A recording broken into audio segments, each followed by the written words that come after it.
You mentioned that DEI is an affront of individual dignity. So I was just wondering if you could elaborate on that a little bit more, and whether you agree that DEI is a form of government-sponsored top-down ideology.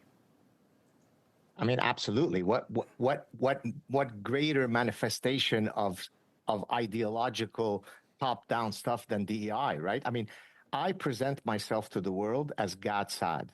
Part of me being Gad Saad is I have green eyes. Part of me being Gad Saad is I come from Lebanon. Part of me being Gad Saad is I'm a certain height. I've got some merits. I've got some faults. So I am an individual, and I ask you to judge me as an individual first. The reason why I love science is because when I do my science, I'm trying to discover something interesting about the world. And that phenomenon that I'm studying exists independently of my identity. That's what makes science beautiful. It liberates us from our shackles. So that's what I mean when I say it's an affront to individual dignity. All of the members of this committee are worthy individuals because they are individuals. So I'm first Gad Saad, and then I'm a member of a group. So nothing could be worse than to create collective tribalism in the pursuit of science.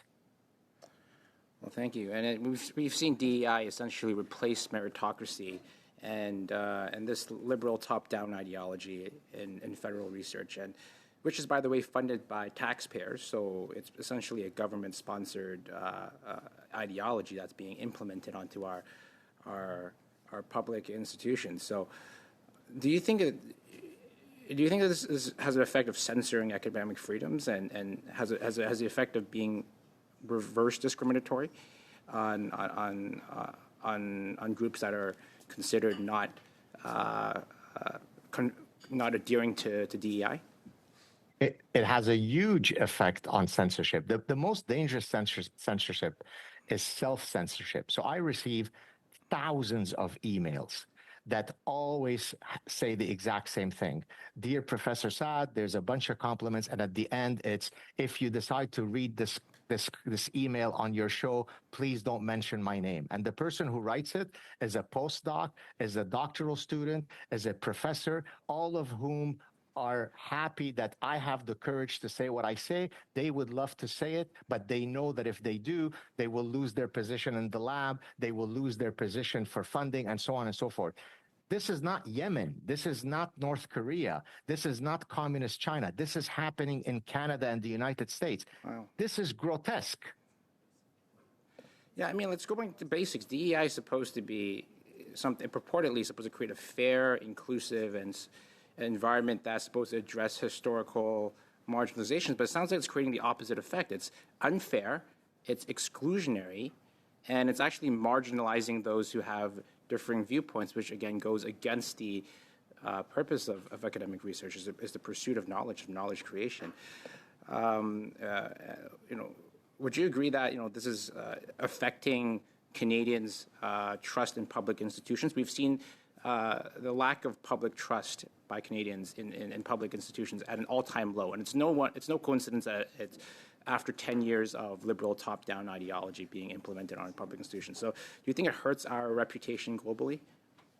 Of course it does, right? I mean, one of the reasons why I've been able to build I'm thankful to have built such a large platform is because the message that I share with the wider audience is one that resonates with people, right? So when I exist in the rarefied ivory tower, then I'm viewed as a pariah, right? Because I don't say the things that I'm supposed to say. But the larger audience, the trucker, the corrections officer, the police officer, they're all writing to me and saying, oh my God, I wish my son or daughter had you as a professor. Look, being a professor is a privilege. It's a place where you can be a free thinker. The reality, though, it's an Orwellian, Kafkaesque world where everybody is afraid to utter one syllable out of place, lest they might be fired or somebody might find out that they don't love Justin Trudeau or that they love Donald Trump. This is not what we want in our academics. We want them to be free thinkers. And this liberal government is doubling down, it sounds like. It's actually making it even worse. So what has DI actually achieved? What do you think? Has it destroyed more than it's actually built? I mean, 1,000%, right? I could show you tons of emails where someone wrote to me saying, I was thinking of going to academia, but I know that I am... Sorry for interrupting. Time is up for Mr. Ho.